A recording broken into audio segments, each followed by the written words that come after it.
O, kamusta ka na, Lely? Okay lang naman. Ito, okay lang naman dito sa Japan. Mahirap ang buhay, pero okay lang naman. Sige. Pero, dito na yung ano natin. Sarap niya natin.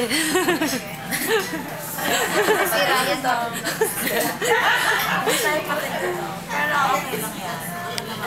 Ikaw naman, i-post mo. Teka lang, tingnan natin wasabi. Wasabi. Tara. Wala akong masabi. Ito, gusto niya. Favorite namin ito dito ni Jessie. Ayan. Ito yung lagi namin kinakain. Ayan. Tapos sinasamahan namin ng cook, right? Tsaka kung ano-ano pa, mamaya dadating na yung mga in-order namin. Ay, yun eh. Yung tempura, tapos minumura na doon. Ay, hindi pala sa amin yun. Sa kabila pala. Magbabay ka muna saglit. Bye-bye!